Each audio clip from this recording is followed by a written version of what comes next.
Hello. I'm here today to inform you about the Stolen Valor Act. It was originally placed into act in 2005 and then later overturned in 2012 and is currently being reinstated in 2013. Now, we've all seen people lie. Some do it on Facebook. They lie about their age, their height, even their weight. No big deal. We hear people lie about how much money they make at work or what kind of car they drive. Nobody's really that upset about it. It's just a little white lie, right? Well, there was a lie that seemed to really upset George W. Bush back in 2005. He passes a law which states you are no longer able to lie about military service. You can no longer wear military uniforms with medals you have not earned. You can no longer attempt to gain personal benefit from the military uniform if you're not in the military. Now, the reason for this was because people were going out dressing up and they were scamming the VA. They were scamming for GI Bills. They were scamming with community boards in order to get jobs, to make it look better on their resume. Now, this was all great. Everybody, well, not everybody, loved the law. One of those people who didn't love it so much was Xavier Alvarez, who appealed it in 2009.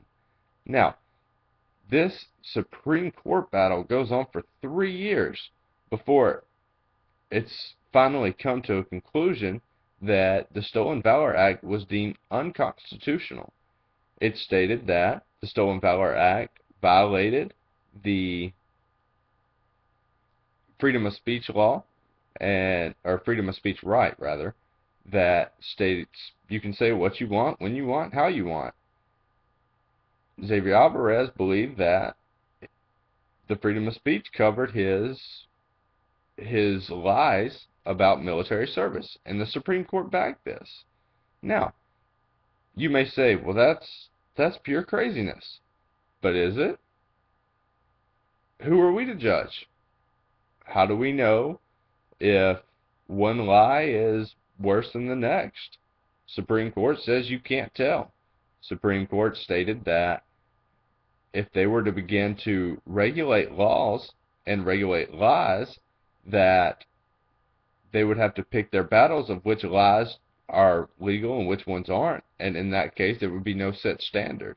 So they almost take a rule utilitarian approach by saying that if we do it this time, we have to do it all the time. So whenever they do this, what they decide is that the law is unconstitutional and completely strike it down. Now, at this time, Senator Heck, which is a Republican, decides that's pure ludicrous and begins pushing for a new law.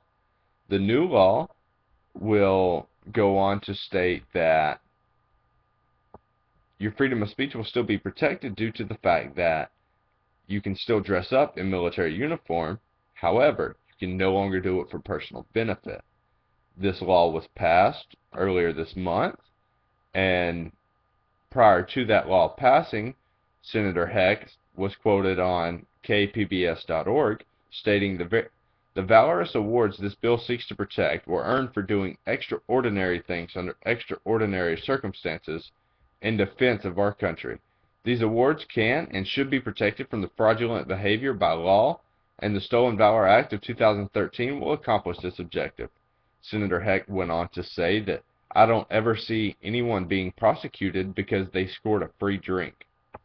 So, what Senator Heck is saying is the new law was set out to defend against the ones who were using military benefit for extra gain, for the VA, for GI Bill, etc., etc., not necessarily for the guy who goes into a restaurant and someone buys his meal because they believe he's a service member.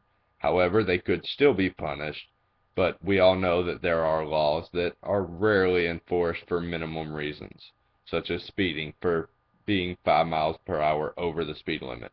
It's rare, not impossible, but rare that you would actually receive a ticket for it. Same concept here. They're not really going to punish the small-time offender, but rather go after the big ones. So after hearing this, it leaves you with a question in your mind.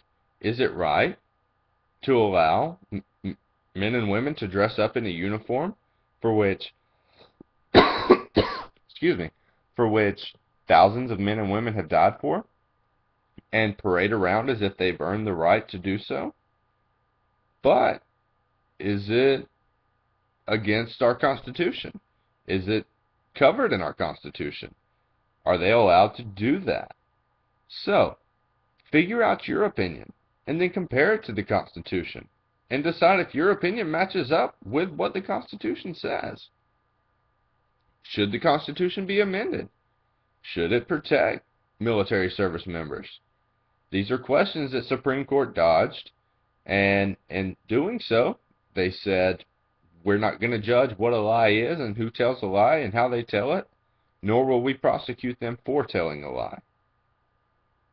So at the end of the day, it's your decision. Is it right? Is it wrong?